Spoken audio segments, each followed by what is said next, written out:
We're just doing exactly what we should be doing That's the until that's there. the Go that's the down to crazy part. S4, buy S4, come back up, probably sweep that high eventually. It's just like it's a big old game. It's just a big It's game. like it's a total game, and Yeah. most people never see it. We were actually discussing. Mark and I were kind of eavesdropping on a different moderator's session. That's all we're gonna say. I won't say which moderator or ers we were listening to, and we were just kind of text messaging each other like they don't get it.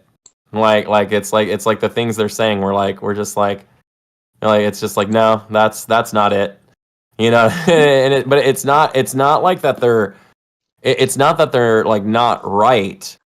Or it's not that they're wrong, they're just not right, if that makes sense. Like they just don't get it yet. Like it's almost like you're teaching somebody something you understand in concept but not something you actually understand genuinely. There's a little bit of it, and you can kind of tell in the explanation. It's like I just think they're regurgitating stuff they've heard, and then they're calling certain things not quite the right stuff. I'm like okay.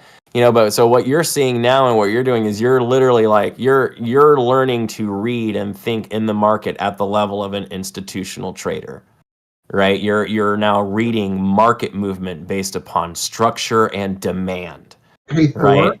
go That's back. totally different, man. It's good shit. Tell you, I haven't heard you use this. Do your bus theory, back of the bus, compared Yeah. to the front of the bus. It's been a while since we've said Yeah. with the bus. Joe brought that up to me the other day, and I went, "Yeah, we haven't used that in a while. I forgot. That's really good shit."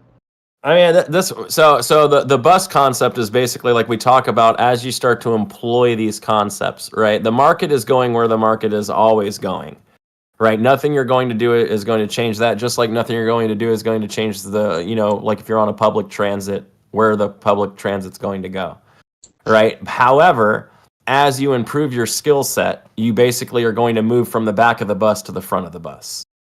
Right. So as in the beginning, you're sitting in the back of the bus. You have no idea where you're going. You basically have no idea what's going on. You're just getting slammed back and forth every time the bus driver makes a turn. But as you learn, you get closer and closer. And, after a while, you can actually see, okay, well, I can actually see the bus driver turning his wheel left and right. Oh, then you get a little closer. Oh, I can see him use his turn signal before he turns left and right. Then you get even closer. Well, I can see that he's pressing his gas pedal, not his brake pedal. Right, and signaling and turning, and then eventually you can actually say, oh, look, I can see the GPS he's watching. So you can actually see where he's planning on going. Now, does that mean the bus driver always gets to go where he's going? No, there's things called traffic, right? But the GPS shows you where he wants to go. That's the order book, right? The volume shows you how well he's getting there. That's the gas pedal and the brake pedal. Right, and then your patterning shows you kind of in concept how well we're traversing through the concept of where we're going, and then you overlay and go. But by the time you get to it, it's basically like you're just sitting there having a conversation with the bus driver as he's driving down the road, and that's kind of what you're seeing now. It's just like you're like, oh well, of course it's going to reject from here because that's where it rejects from, and I see a seller hit there, so why wouldn't it reject there?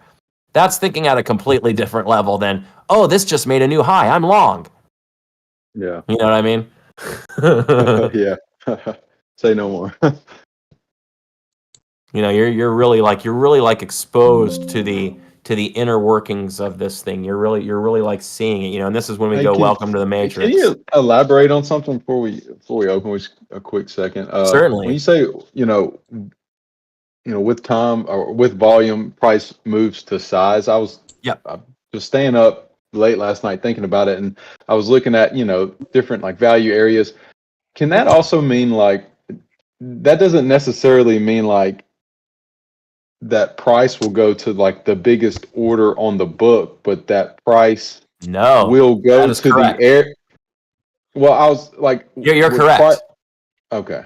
What you're saying is correct, right? Over time, price moves to size. If it's selling, we're going to move to the selling size. If we're buying, we're going to move to the buying size. If we're buying, but we don't have enough buying volume, we won't move to size. Yeah. Right? That's absorption. Okay. right? Yeah. We have buying, but we're not moving to size, right? That's not enough volume, right? So we can't go up, right? So we need volume to move. Now, if you have like say let's just use a concept of RVol here for lack of a better, right? Let's say RVol is currently 100% and we are buying. If our order book is bullish, I would expect to go up, right?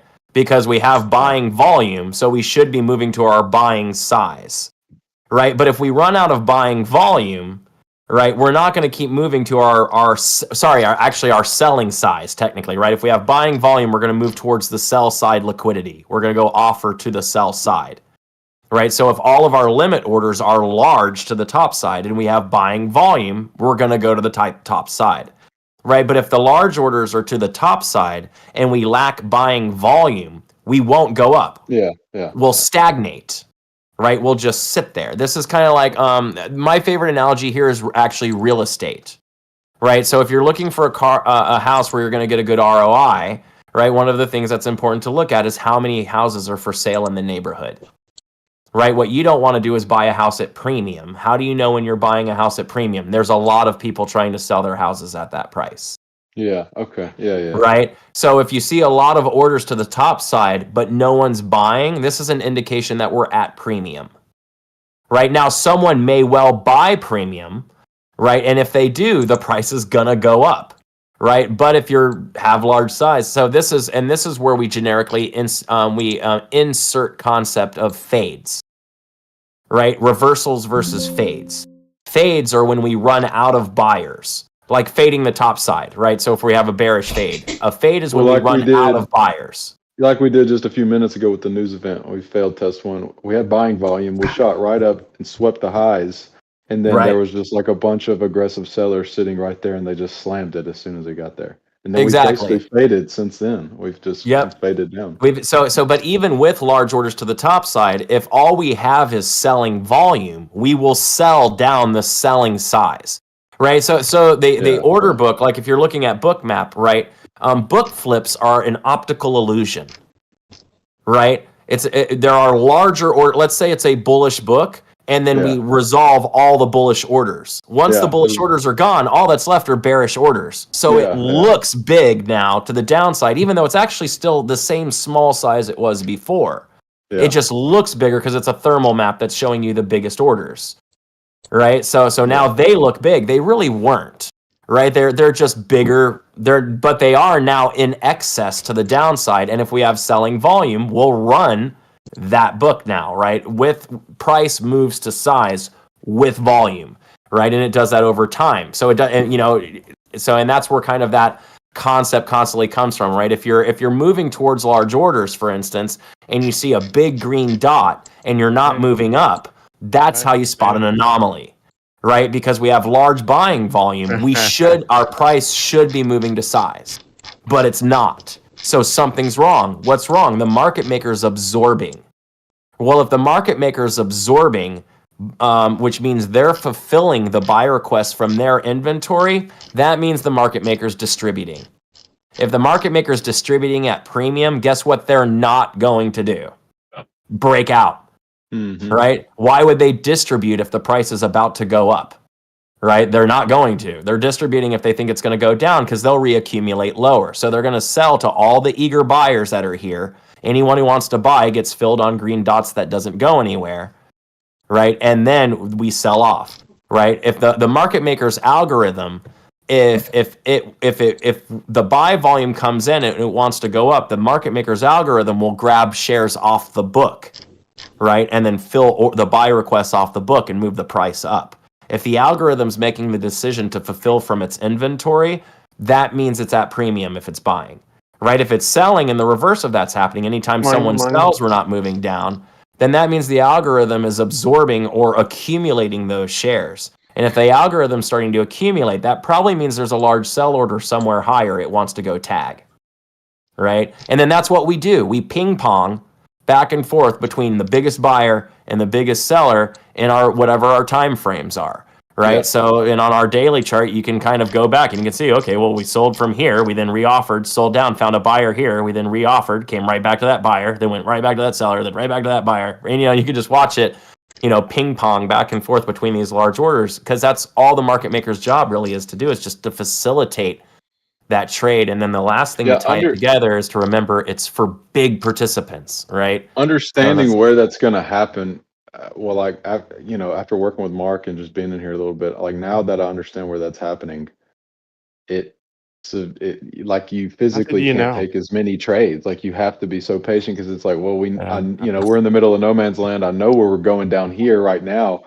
Like, you just get to be a lot more patient and then just wait. And then when price gets to where the test one, wherever that test is, then you just look for your volume there, and you just kind of sit and wait until that happens. Well, and then that area also generically lines up best with ATR, so we get maximum advantage of a good move as well. Yeah. Right. So if you're lined up with ATR like S3, like for instance, if it's a higher range or a lower range, the reason why we buy S3 in a higher range, but we don't buy S3 in a lower range, is only to do with where our sellers are expected to be. Right. Yeah. If I buy S3 in a lower range, I'm going to find my sellers at R3, which is not I'm probably not going to get to a target going from S3 to R3. That's the only reason I don't buy S3 in lower ranges, because the chances of me hitting a target drop in that direction by like 40% or 30%. It's pretty astronomical, actually. So, but it's not that we don't bounce off of S3 in lower ranges. We do it all the time. It's just not a good trade because we're in a lower range. Right? It's better just to let it get to R3, short R3, and then run from R3 all the way to S4. Big move, one entry, one exit, easy peasy, versus trying to like trade the chop. I'm trying to go short, but I'm in a buying range. It's like, dude, just hang out for a second, let it get down to the bottom end of it, and then when they start buying, and that's the hard part, when they start buying, you know what I mean? Then we start buying. So it'll be interesting to see how we do today, but spicy so far this morning. Good luck, people. We're probably going to open in a few minutes, or in a minute. So have a good time, and don't do anything Peter wouldn't do.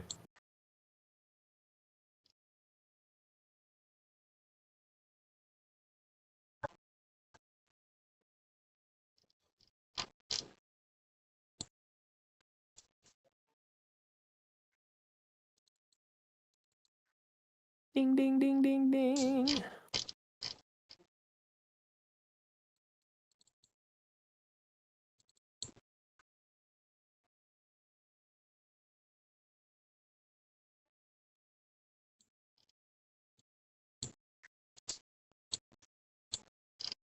Pretty good amount of volume coming in here at the open. Pretty indecisive, though. So far, it's just truncating. That's never a good thing.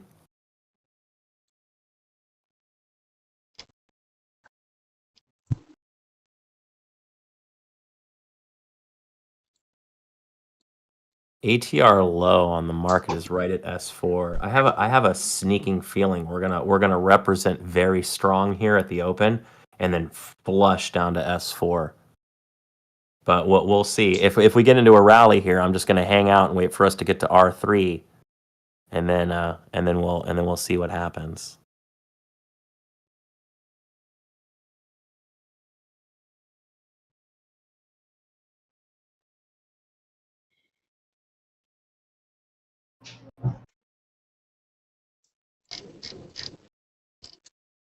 So notice this candle on Google here. Notice big green candle, but we did not advance the price at all, right? So far, very indecisive candle. So really couldn't make an action here. A lot of people would be tempted to play along at this ORB break. But for me, I would feel more comfortable actually doing that on an engulfing candle with strong volume, not strong volume on a what I would consider to be a narrow candle.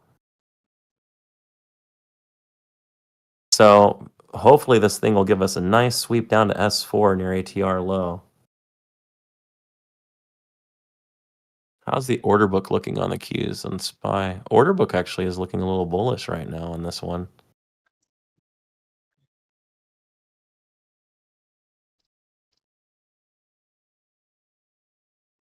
No, Now it's looking more bearish. It's just these two top orders to the top side. 172.50 PDC. I would really like to sweep to 170 first. If we take out these two orders first, this S4 bounce will look a lot less viable. So what I'm saying is I don't want to go up and sweep the sell side, then go to the bid. I want to go down and grab the bid and then go fill the sell side. So if we go up too high at this, if we're going to go up, then I want to go all the way to R3. And we'll exhaust and get up around 174. Maybe we'll play that there. So far, not loving a whole lot.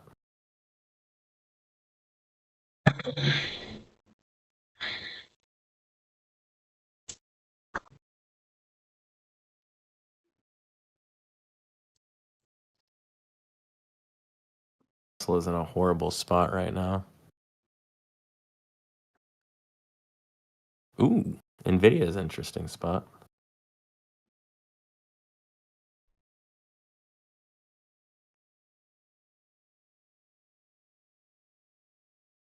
Order book looking bearish too.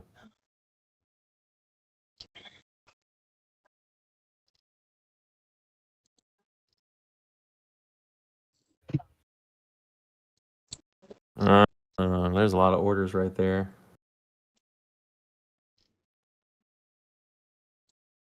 Let's see what happens when they offer premium here.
Good morning. Have no P1s, no P2s, and no changes over the weekend. Watch Nvidia for a sell here.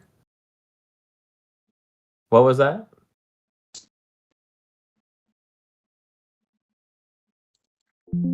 Oh, it's getting absorbed. Ooh, never. Ugh, that's a lot of buying. Ugh.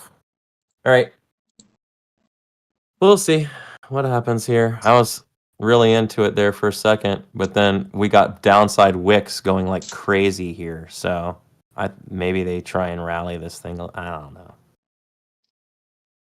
That's very indecisive. I hate it.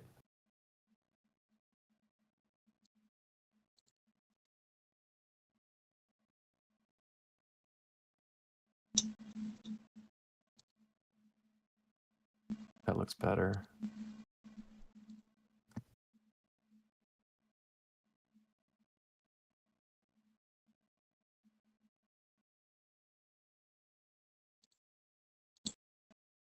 But I'm short Nvidia. Hopefully this works out. I like your style.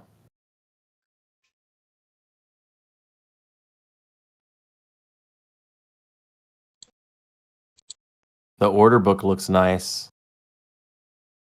You see, it's like it's a white on the top. So let's see.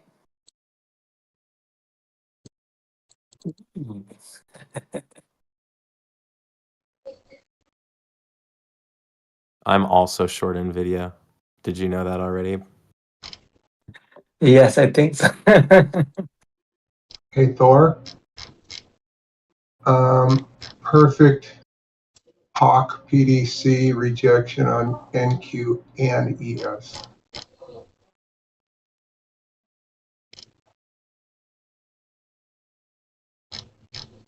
Oh, I didn't know Andrew was long in it.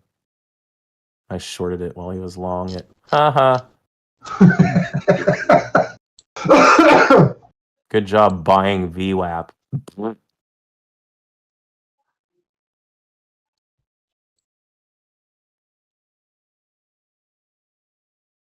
No, we didn't get to 5,700. Only got the POC on ES.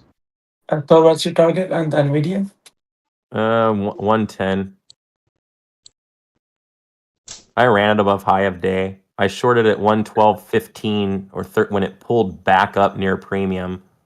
Yeah, I On- shot like 111. It was like 9:35. I got short. I actually started a short beforehand, and I Right. got a horrible fill because I ran a wide stop, and so I tried adding into it, and when I added into it, my average got all like weird, and I was only down like maybe 60 or 70 bucks, and I should have been, as it was pulling against me, it should have been much more. So something was wrong, like my hotkey didn't work or something. So I went ahead and just let it exit. But I ended up only losing like $100, not my full 200. I really don't know why.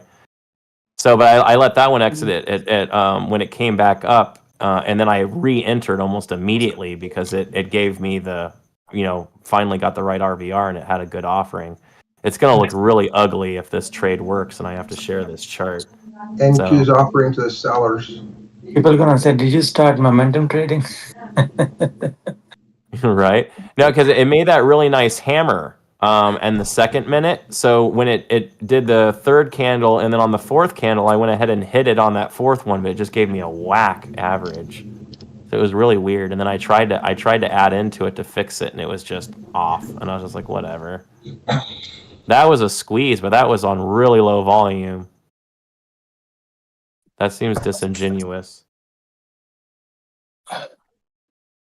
But yuck. So they're building a book on top, so maybe we get squeezed.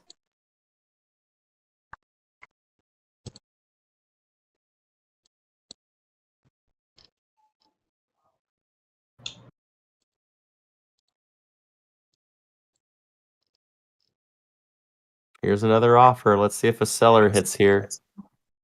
If a seller hits here, then we'll drive down. Look how weak that buying is. That is some BS, yo. That's not even buying. That I is think it's weak gonna sauce. stop me out and then gonna sell. That's what's gonna happen. What a piece of junk.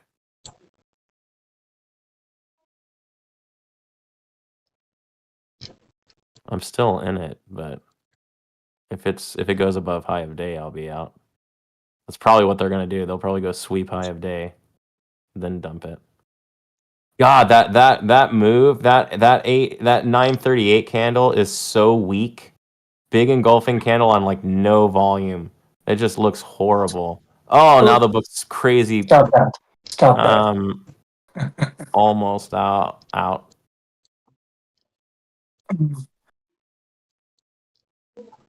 Have a good weekend.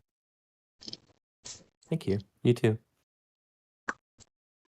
So this week, like the price action wasn't unpredictable. It's choppy. Yeah. Meh. Everything's coming off of S3 right now instead of S4. I don't like it. Ooh.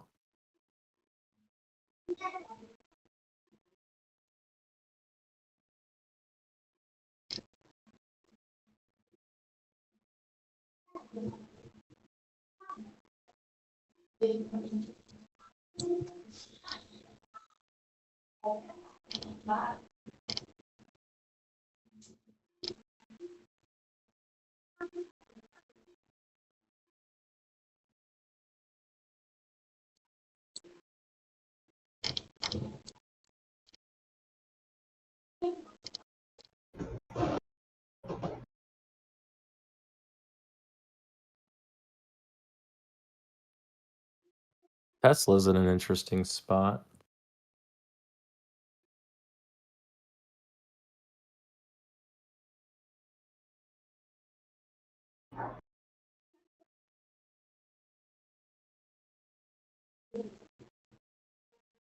Great.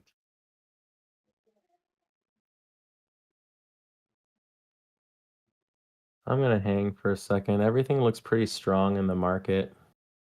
I already had a really nice score on NQ. I like 2K right now. It looks like it's strong right now. Tesla looks like it could be a short. It's got green dots, but we're absorbing, not advancing, which I find is very interesting. But the order book is still a little bit bullish, but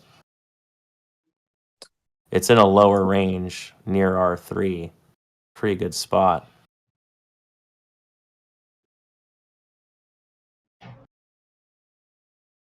AMD's at R3.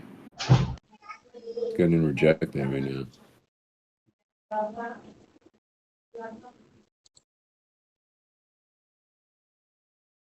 We just rejected on NQ M period high, Ooh. and we did that with ES earlier.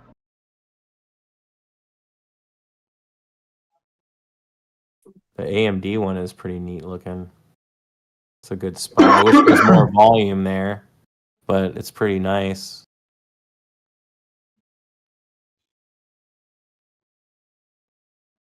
Let's watch this offer here.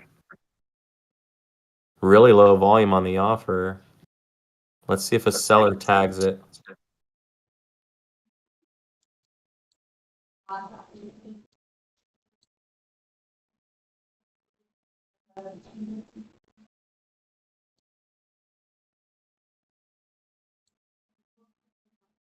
Well, I mean, they didn't buy it, that's for sure. They didn't sell it either, though.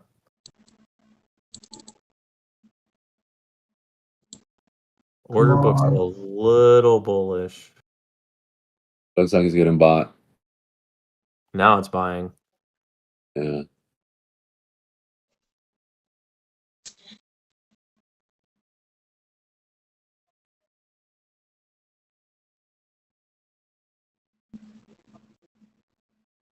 Maybe it overshoots it to 100. That's pre-market high, and Yeah, session high is right there right now.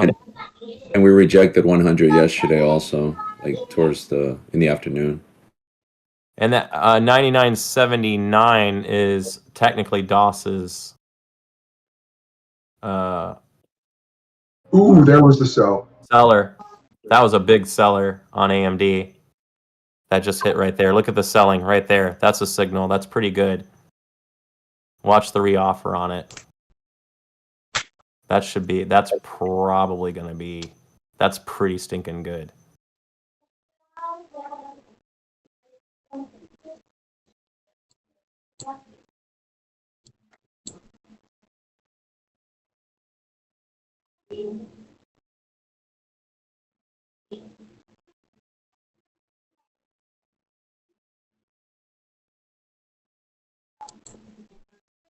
You got a nice book on AMD also to the downside. Yeah, I like AMD a lot. Down to 97. I mean, you got a really obvious premium offering with good volume. Make a new low. I mean, that's solid.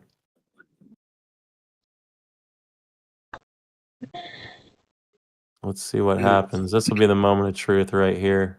They're going to pull back up and they'll re-offer 99.40 TP. See if they absorb here and sell. Look at that. Absorbed and sold off of it when they offered it. Now let's see what happens. Now they're going to come down to value. They did buy value.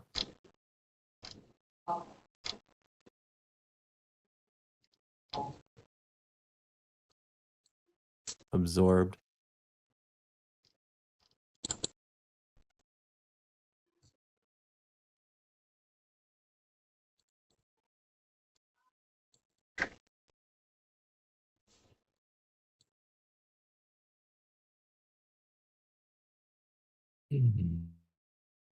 Andrew's, is he longing Tesla right now?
Here goes the market. We're moving up towards R3, I guess.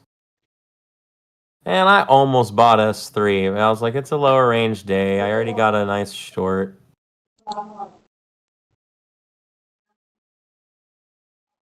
Thinking AMD coming back. Reoffering again. Let's see if we get some sellers. AMD wants to sell off. It just can't because the market's rallying. But it looks like a straight sell right now. It's just the market's just going up. So what's it gonna do? You know what I mean? Go down against it? I guess not. It's gonna wait for the market to. AMD will probably struggle here till the market gets up into the right range, and then, like NQ's getting pretty close.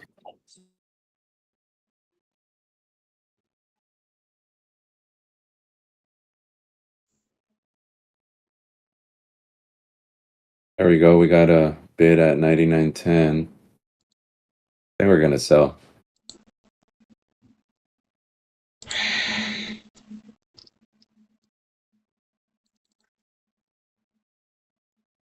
There it goes.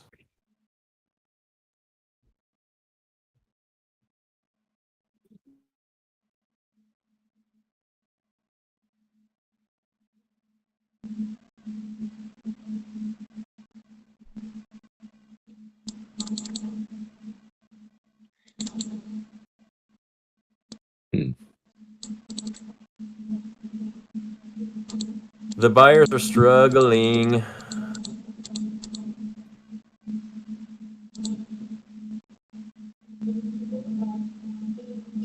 Got short right after that volume signal, so no way out, but either stopped out or target. That's it.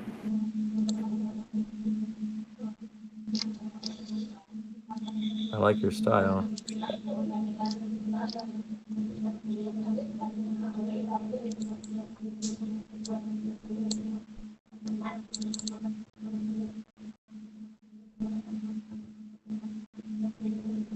Oh yeah, that was really nice on AMD.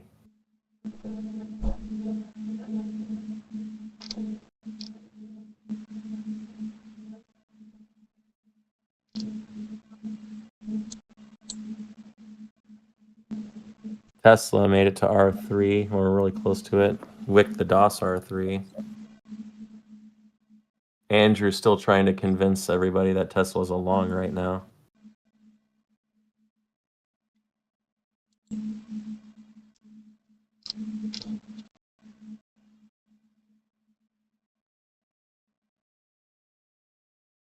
I'm not saying it's a short, I'm just saying it's not a long.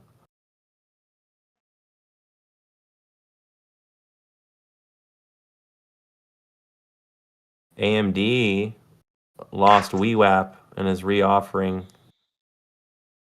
See if the order book, I feel like, looks a lot more bearish than it did.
So there was absorption at 20, 220, 230. Oh, Right. They're trying to run everything to the top of the range now. Almost everything like Apple and these other tickers are getting really close Right. to There's their there's ATR a highs. bunch of sellers right here at R3 NQ. That's Right where here. Nobody they wants should to be. go.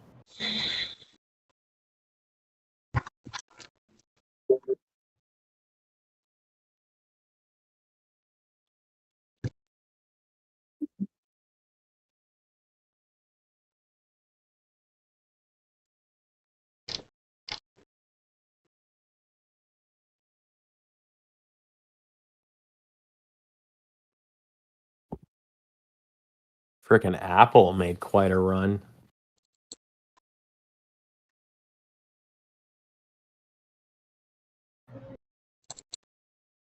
All the way back to the monthly CP at the 50 SMA. That's a pretty solid spot.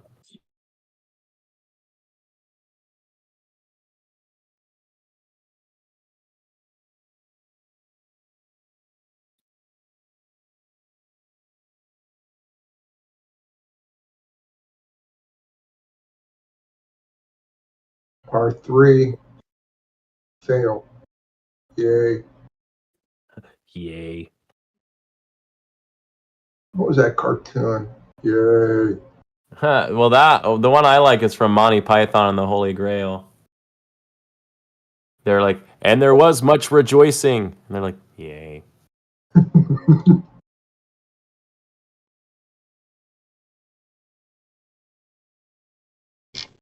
Yeah, we have nobody wants to go up from here.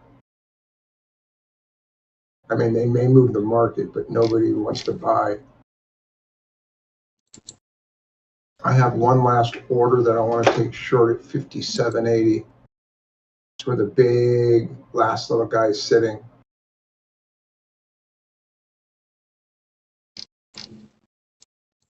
Come on. 57.80. They all want to sell there. Nobody's going. One last reach. Go, go, go. Squeeze. There you go. Come on. Stretch goal.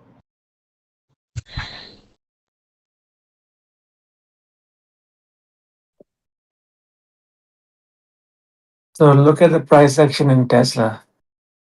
It's like a comp. Tesla looks like it's about to sell off from R3. So this is what you call the topping tails. Mm-hmm.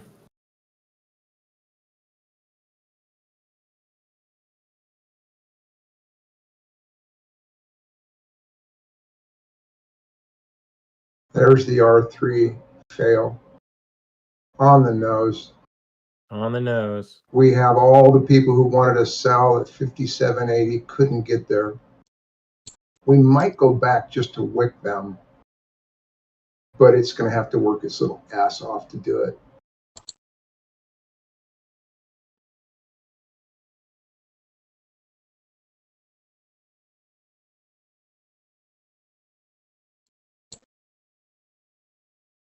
That was some real genuine selling right there.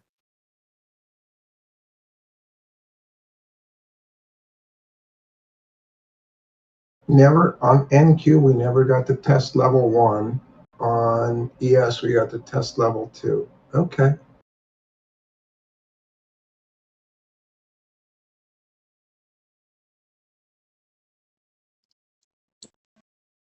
There goes AMD working for the most part.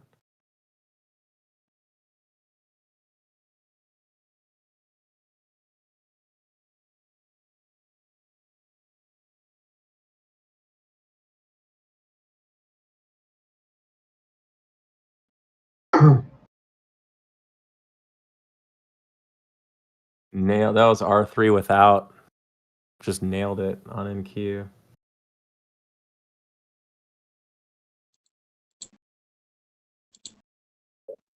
I'm sure Google off the like 173.50 area. R3 also. Dang it! I wasn't patient enough. I was waiting for Google for forever. Look at that! Oh, look at the beautiful hit. That's nice. Then we struggle on the push back up. The only thing is the order book. We still got a pretty bullish book up to 175. But That reoffer on NQ just got sold like a hotcake.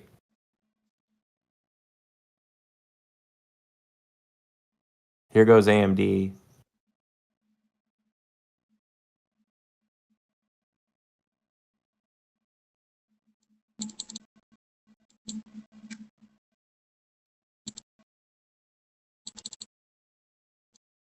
I'll go short Tesla. Me too. got in a little early, but it never, and it didn't. My stop was above the 266 order, so I'm good. I like your style. I also shorted NQ here off of R3. It was without R3, but I the did as response well. to it. And was you know pretty what's funny obvious. is, that it's the same place where we wicked to in the pre-market Mhm. after the news event. That was the So I reason had- why I was kind of watching it when I normally wouldn't, So because I actually the word I like to say is like activated. I had Like a it looks limit like it's already order. been activated. I had like a R3 three. activated. I had a limit order sitting right there, and it actually Really? wicked my limit order, and now I had no drawdown, and now I'm off to the races. That's all kinds of incredible. Yeah. Three Okay, contracts. we're offering again right here on the 15-minute. Move.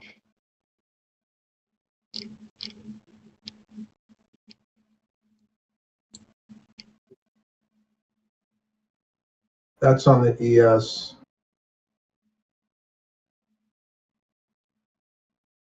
Ooh, that wasn't good. Oh yeah, there we go. There we go. There we go. There we go. It was Tesla. Target hit. I was in way too early. So now my stop's pretty wide, so I'm holding, but we got a nice. I did get back in short NVIDIA, even though it was R4. Not the best. I'm in two shorts and an NQ short, but whatever. I'm in two shorts too, man. First time I take two trades at the same time. I'm also I took short this- Apple from R6 for the record. Oh my gosh. Everything just got so the thing I like to think of, right, is think about the alignment right now. The market got to R3, Apple's at R6, Tesla's at R3, AMD's at R3, right? Every ticker all sitting exactly where they should be if we were going to start selling right now, right? Boom. What do we start doing? We started selling. We started selling. It's crazy.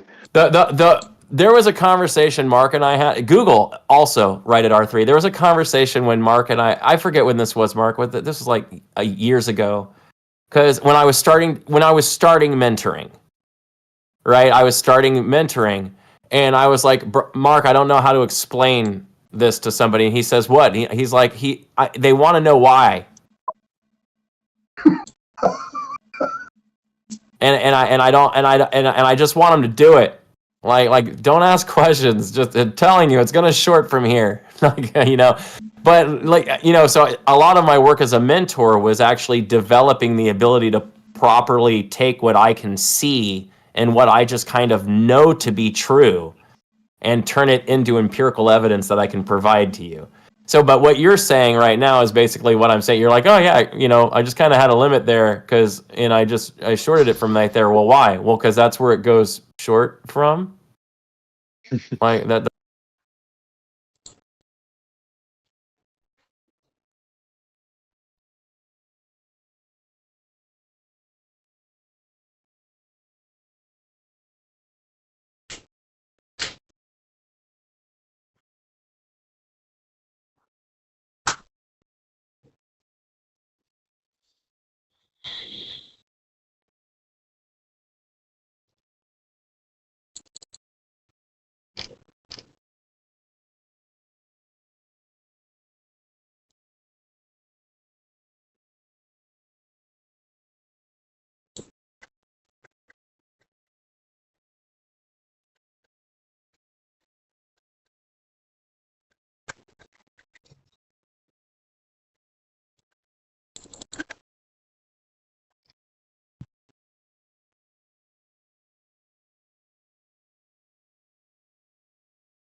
you.